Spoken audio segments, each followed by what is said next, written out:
Hello traders Nifty आ bank Nifty रे trade करिया पाई 24 December को कौन कौन लेवल्स हो पारे जानतु से विषय रे आमे आलोचना करिबा।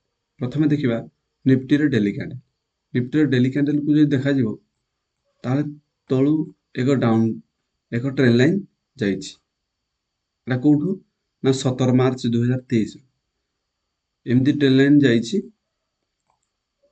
ट्रेंड लाइन एग्जैक्ट मार्केट से ट्रेंड लाइन पाखा पाखी अछि और जो भला रेड कैंडल हेइछि आउ रेड कैंडल हेइछि से प्राय पॉसिबिलिटी अछि जे निहाती ए ट्रेंड लाइन को टच करिया पई ए मार्केट आसी। चलंतु आमे देखिबा 15 मिनिट टाइम फ्रेम रे आम पई कोन कोन लेवल्स हे बारे। तो हम 15 मिनिट टाइम फ्रेम पे देखिबा मार्केट 23 डिसेंबर को गैप अप ओपन हला। गैप अप ओपन हेगी मार्केट सबस्टेंड करिला आकू पॉज कहा जिवो। डायरेक्टली ऊपर रेड कैंडल हेगी आसला गैप अप देला पर डायरेक्टली ऊपर को तो जीवनी किंतु एई बेला गोटे ट्रायंगल पैटर्न भीतर मार्केट फसी रहिछि। एमती गोटे ट्रायंगल पैटर्न भीतर फसी रहिछि तो हमकू वेट करिया पड़िबो।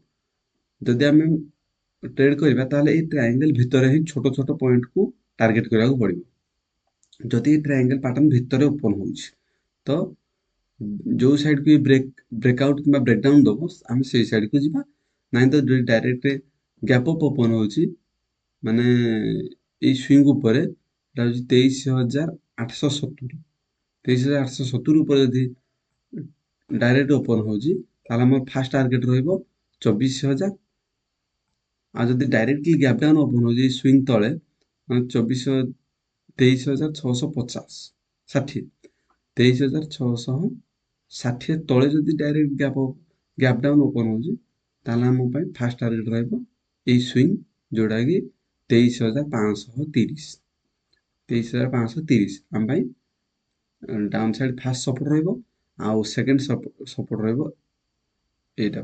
23,370 आ थर्ड सपोर्ट रहइबो 23,260 एगुडा तळ डाउन साइड हम सपोर्ट रहइबो। जदि गैप डाउन ओपन होउछि ताले हम डाउन साइड पटी व्यू रखिबा आ हमर सपोर्ट एगुडा रहइबो आ जदि गैप अप ओपन होउछि ताले हम पई फास्ट टारगेट रहइबो 24,000 टू पुणी सेलिंग आसीबार बहुत चांस रहइबो। चलंतु हम देखिबा bank Nifty. Bank Nifty daily candle को जो देखिबा ताले ए उठा हमर एमति तळु ट्रेंड लाइन जाइछि। ट्रेंड लाइन को touch second touch third touch भी करि साइलानी ऑलरेडी मार्केट ए पाखर अछि। जदि ए ट्रेंड लाइन को डायरेक्टली गैप डाउन ओपन होउछि तो हमर व्यू डाउन साइड रहइबो slow and study down side रहइबो हम फास्ट टारगेट रहइबो ए स्विंग फास्ट टारगेट हम ए स्विंग जोडा कि एमा राउंड लेवल 50,000 हम पई फास्ट टारगेट रहइबो। चलंतु हम देखिबा 15 minute time frame bank Nifty रे हम पई कोन कोन इंट्राडे पई हे पारे।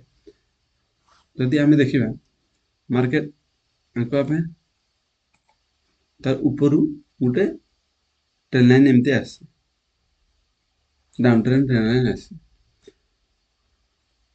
तो ये एक ट्रायंगल पैटर्न रे बैंक निफ्टी रो 15 मिनिट चार्ट भी फसी रहिछि। तो जदि हम तळपटु देखिबा एमती ड्रॉ करिबा ताले गुटे चैनल फॉर्मेशन हो जाछि।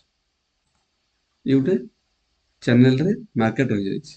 मार्केट इटु ओपन हला ऊपर गला पुणी से तळ चैनल को टच कला पुणी से चैनल पाखा पे गला पुणी गैप डाउन सिना मान डाउन साइड सिना पळे आसला पुणी से चैनल भीतर को मार्केट पळे जाय कि चैनल भीतर ही अछि।